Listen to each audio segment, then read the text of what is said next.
ನಮಸ್ಕಾರ ಸ್ನೇಹಿತರೆ, ನನ್ನ ಚಾನಲ್ಗೆ ನಿಮ್ಮೆಲ್ಲರಿಗೂ ಸ್ವಾಗತ. ಇತ್ತೀಚಿನ ದಿನಗಳಲ್ಲಿ ಹೆಚ್ಚಾಗಿರುವಂಥ ಸೊಳ್ಳೆಗಳ ಕಾಟಕ್ಕೆ ಡೆಂಗ್ಯೂ, ಮಲೇರಿಯಾ ಆ ರೀತಿ ಹೆಚ್ಚು ರೋಗಗಳು ಸ್ಟಾರ್ಟ್ ಆಗ್ತವೆ. ಹಾಗೆ ಹೊರಗಡೆಯಿಂದ ತರುವಂಥ ಕೆಮಿಕಲ್ ಆಗಿರ್ಬೋದು, ಮನೆಯಲ್ಲೇ ನಾವು ಸಿಂಪಲ್ಲಾಗಿ ಮಾಡ್ಕೋಬೋದು. ಕೆಮಿಕಲ್ ತಂದು ನಾವು ಮನೆಯಲ್ಲಿ ಅನಾರೋಗ್ಯಕ್ಕೆ ಈಡಾಗೋ ಬದಲು ಈ ರೀತಿ ಸಿಂಪಲ್ಲಾಗಿ ಒಂದು ದೀಪನ ಹಚ್ಚಿ ಸಾಕು. ಈರುಳ್ಳಿಯಲ್ಲಿ ಈ ದೀಪನ ಹಚ್ಚೋದ್ರಿಂದ ಮನೆಯಲ್ಲಿ ನೀವು ನಂಬೋದಿಲ್ಲ, ಅಷ್ಟು ಜಲ್ದಿ ಸೊಳ್ಳೆಗಳು ಮಾಯ ಆಗುತ್ತಾ ಹೋಗುತ್ತೆ.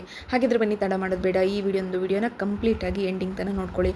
ನಾನು ಇಲ್ಲಿ ಒಂದು ಈರುಳ್ಳಿನ ತೊಗೊಂಡಿದ್ದೀನಿ. ಈರುಳ್ಳಿಯ ಮೇಲ್ಭಾಗ ಮತ್ತು ಕೆಳಗಡೆ ಭಾಗ ಸ್ವಲ್ಪವನ್ನು ಕಟ್ ಮಾಡ್ಕೋಬೇಕಾಗುತ್ತೆ. ಈ ಈರುಳ್ಳಿಯಲ್ಲಿ ನೋಡ್ರಿ ಸ್ನೇಹಿತರೆ, ಏನಿದೆ ಅಂತಂದರೆ ಸೊಳ್ಳೆಗಳಿಗೆ ಈ ಒಂದು ರಸದ ಸ್ಮೆಲ್ಲಿಗೆ ಸೊಳ್ಳೆಗಳು ಓಡೋಗ್ತವೆ. ಹಾಗಾಗಿ ಈ ಈರುಳ್ಳಿ ಒಳಗಡೆ ದೀಪ ಹಚ್ಚೋದ್ರಿಂದ ತುಂಬ ಸುಲಭವಾಗಿ ಈ ಒಂದು ಸೊಳ್ಳೆಗಳೇನಿದ್ದಾವೆ ಜಲ್ದಿ ಓಡೋಗ್ತವೆ. ಅಷ್ಟೇ ಅಲ್ಲ, ನಾವು ಎಷ್ಟೋ ದುಡ್ಡು ಖರ್ಚು ಮಾಡಿ ಎಷ್ಟೋ ಕೆಮಿಕಲ್ ಇರುವಂತಹ ಸೊಳ್ಳೆಗಳಿಗೆ ನಾವು ಬತ್ತಿನ ಈ ರೀತಿ ಎಲ್ಲ ಮಾಡ್ಕೊಂಡು ತಂದು ಹಾಕಿದರೂ ಕೂಡ ಒಂದೊಂದು ಟೈಮ್ ಏನಾಗುತ್ತೆ, ಅಸ್ತಮ ಇದ್ದವರಿಗೆ ಆ ಪೇಷಂಟ್ಸಿಗೆ ಆಗಿರ್ಬೋದು, ಅಥವಾ ನಾರ್ಮಲ್ಲಾಗಿ ಕೆಮ್ಮು ನೆಗಡಿ ಜಾಸ್ತಿ ಇದ್ದವ್ರಿಗೂ ಕೂಡ ಒಂದೊಂದು ಟೈಮ್ ಆ ಸ್ಮೆಲ್ಲು ತಡ್ಕೊಳಕ್ಕಾಗೋದಿಲ್ಲ. ಆ ಸ್ಮೆಲ್ಲಿನಿಂದ ನೆಗಡಿ ಜಾಸ್ತಿ ಆಗುತ್ತೆ, ಒಬ್ಬರಿಗೆ ಅಲರ್ಜಿ ಆಗುತ್ತೆ. ಸೊ ಹಾಗಾಗಿ ಈ ರೀತಿ ವಯಸ್ಸಾದವ್ರು ಮನೇಲಿ ಇದ್ದಾರೆ ಅನ್ನೋ ಹಾಗಿದ್ದರೆ ಎಷ್ಟು ಆಗುತ್ತೋ ಅಷ್ಟು ಕೆಮಿಕಲ್ನ ಮತ್ತು ಸ್ಪ್ರೇಗಳನ್ನು ಬಳಸಲಾರದೆ, ಯಾವುದೇ ರೀತಿಯಾದಂಥ ಕೆಮಿಕಲ್ ಸ್ಪ್ರೇನ ಬಳಸಲಾರದೆ ತುಂಬ ಸಿಂಪಲ್ಲಾಗಿ ಈರುಳ್ಳಿಯಿಂದ ಈ ರೀತಿ ಮಾಡಿ ದಿನನಿತ್ಯದಲ್ಲಿ ಯೂಸ್ ಮಾಡುವಂಥದ್ದು, ಸೇವಿಸುವಂಥದ್ದಾಗಿರ್ಬೋದು. ಈ ಒಂದು ಈರುಳ್ಳಿ ನಾರ್ಮಲಾಗಿ ನಮ್ಮ ಬ್ಲಡ್ ಸರ್ಕ್ಯುಲೇಷನ್ನ ಎಷ್ಟು ಇಂಪ್ರೂವ್ ಮಾಡುತ್ತಲ್ವ. ಸೊ ಹಾಗಾಗಿ ಈರುಳ್ಳಿಯಿಂದ ನಮಗಂತೂ ಏನೂ ಪ್ರಾಬ್ಲಮ್ ಇರೋದಿಲ್ಲ. ಹಾಗಿದ್ದಾಗ ಈ ಒಂದು ಮನೆ ಮದ್ದೇನಿದೆ ನೋಡಿ, ನಮಗೆ ತುಂಬ ಹೆಲ್ಪ್ಫುಲ್ ಆಗುತ್ತೆ. ಸೊ ಹಾಗಾಗಿ ನೋಡಿ, ಇಲ್ಲಿ ನಾನು ಈರುಳ್ಳಿನ ಕಟ್ ಮಾಡ್ಕೊಂಡಿದ್ದೀನಿ. ಹಾಗೆ ಮಿಡಿಲ್ನಲ್ಲಿ ಒಂದು ಲೇಯರ್ನ ಕೂಡ ಕಟ್ ಮಾಡ್ಕೊಂಬಿಡಿ.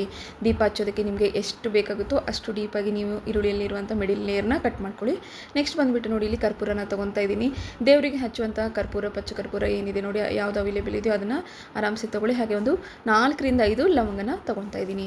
ಲವಂಗ ಏನಿದೆ ನೋಡಿ, ಸ್ಮೆಲ್ ತುಂಬ ಚೆನ್ನಾಗಿರುತ್ತೆ. ಸೊ ಹಾಗಾಗಿ ಈ ಒಂದು ಹಲ್ಲಿ ಆಗಿರ್ಬೋದು, ಸೊಳ್ಳೆಗಳಿಗಾಗಿರ್ಬೋದು, ಕರ್ಪೂರ ಸ್ಮೆಲ್ ಆಗಿರ್ಬೋದು ಆಗಿ ಬರೋದಿಲ್ಲ.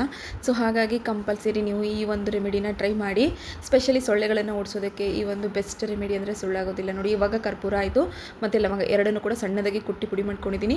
ಹಾಗೆ ಒಂದು ಮೇನ್ ಇಂಗ್ರೀಡಿಯೆಂಟ್ ಏನಪ್ಪ ಅಂತಂದರೆ ಇದರಲ್ಲಿ ಈ ಒಂದು ಬೇವಿನ ತಪ್ಪಲದ ಎಲೆ, ಬೇವಿನ ಎಲೆ ಏನಿರುತ್ತೆ ನೋಡಿ, ಇದನ್ನು ಒಣಗಿಸಿ ಮಾಡ್ಕೊಳೋದ್ರಿಂದ ಇನ್ನೂ ಜಗ್ಗಿ ಬೆನಿಫಿಟ್ ಸಿಗುತ್ತೆ. ಆದರೆ ನನ್ನ ಹತ್ರ ಈಗ ಒಣಗಿಸಿರೋಂತಹ ಬೇವಿನ ತಪ್ಪಲದ್ದೇನಿದೆ ಎಲೆಗಳಿರಲಿಲ್ಲ, ಹಾಗೆ ನಾನು ಹಸಿದೆ ತೊಗೊಂಡಿರೋದು. ಆದರೆ ಒಣಗಿಸಿ ಮಾಡ್ಕೊಳೋದ್ರಿಂದ ನಿಮಗೆ ತುಂಬ ಎಫೆಕ್ಟಿವ್ ಇರುತ್ತೆ. ಹಾಗೆ ತುಂಬ ಸಣ್ಣದಾಗಿ ಪುಡಿ ಕೂಡ ಆಗುತ್ತೆ. ಇದನ್ನು ನೀವು ದಿನನಿತ್ಯ ಯೂಸ್ ಮಾಡ್ಬೋದು ಸ್ನೇಹಿತರೆ. ಇದರಿಂದ ಯಾವುದೇ ರೀತಿಯಾದಂಥ ಪ್ರಾಬ್ಲಮ್ ಇಲ್ಲ. ನ್ಯಾಚುರಲ್ ಆಗಿರುವಂಥ ಇಂಗ್ರೀಡಿಯೆಂಟ್ಸ್ನ ಇದರಲ್ಲಿ ಬಳಸಿರೋದು. ಹಾಗೆ ನೆಕ್ಸ್ಟ್ ಬಂದುಬಿಟ್ಟು ನೋಡಿ, ಇವಾಗ ಇವೆಲ್ಲವನ್ನು ಕೂಡ ಮಿಕ್ಸ್ ಮಾಡ್ಕೊಳ್ಳಿ. ಮಿಕ್ಸ್ ಮಾಡ್ಕೊಂಡ್ಮೇಲೆ 1 ಸ್ಪೂನ್ ಆಗುವಷ್ಟು ನಾನು ಇಲ್ಲಿ ಸಾಸಿವೆ ಎಣ್ಣೆನ ತೊಗೊತಾ ಇದ್ದೀನಿ. ಸಾಸಿವೆ ಎಣ್ಣೆ ನೋಡಿ, ಮನೆಯಲ್ಲಿ ಅಡುಗೆಗೆ ಅಂತೇಳಿ ಇಟ್ಟಿರ್ತೀರಾ.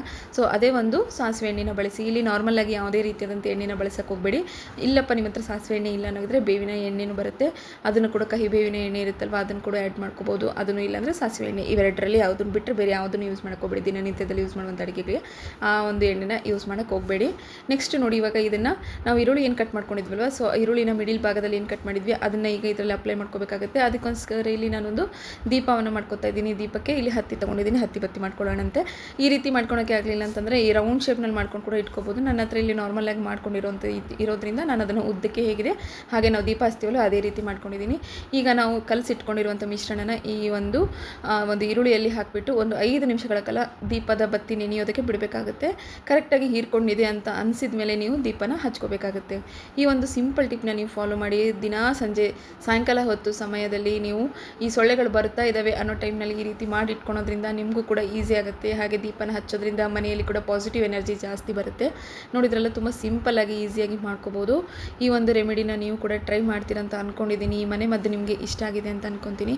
ವಯಸ್ಸಾದವ್ರು ಮನೇಲಿ ಇದ್ದಾರೆ ಅಂತಂದರೆ ಯಾವುದೇ ರೀತಿಯಾದಂಥ ಕೆಮಿಕಲ್ ಸ್ಪ್ರೇನ ಬಳಸಲಾರ್ದೇ ಈ ರೀತಿನ ಈಸಿಯಾಗಿ ಮಾಡ್ಕೋಬೋದು. ಈ ಒಂದು ದೀಪವನ್ನು ನೀವು ಮನೆಯಲ್ಲಿ ಎಲ್ಲಿ ಸೊಳ್ಳೆಗಳು ಜಾಸ್ತಿ ಬರುತ್ತೋ ಅಲ್ಲಿಡ್ಬೋದು, ಅಥವಾ ಮನೆಯಲ್ಲಿ ಒಂದು ಕಡೆ ಹಚ್ಚಿ ಇಟ್ಕೊಳೋದ್ರಿಂದ ಕೂಡ ಆರಾಮ್ಸೆ ನಿಮಗೆ ಈ ಒಂದು ದೀಪ ಖಾಲಿ ಆಗೋವರೆಗೂ ಒಂದು 2 to 3 ಅವರ್ಸ್ ಅನ್ನೋದ್ರೊಳಗೂ ಕೂಡ ನಿಮಗೆ ಸೊಳ್ಳೆಗಳೆಲ್ಲ ಮಾಯ ಆಗೋದಂತೂ ಗ್ಯಾರಂಟಿ. ಈ ಟಿಪ್ಸ್ ನಿಮಗೆ ಇಷ್ಟ ಆಗಿದ್ದರೆ ನನ್ನ ಚಾನಲ್ನ ಸಬ್ಸ್ಕ್ರೈಬ್ ಆಗೋದನ್ನು ಮಾತ್ರ ಮರಿಬೇಡಿ. ಹಾಗೆ ಪಕ್ಕದಲ್ಲಿರುವ ಬೆಲ್ ಐಕಾನ್ನ ಕ್ಲಿಕ್ ಮಾಡಿ. ಎಲ್ಲರಿಗಿಂತ ಮುಂಚೆ ನೋಟಿಫಿಕೇಷನ್ ನಿಮಗೆ ಸಿಗುತ್ತೆ. ಹಾಗೆ ಈ ವಿಡಿಯೋ ನೋಡಿದವರು ಎಲ್ಲರಿಗೂ ಕೂಡ ಧನ್ಯವಾದಗಳು. ನಿಮ್ಮ ಫ್ಯಾಮಿಲಿ ಫ್ರೆಂಡ್ಸ್ಗೆ ಶೇರ್ ಮಾಡೋದನ್ನು ಮರಿಬೇಡಿ.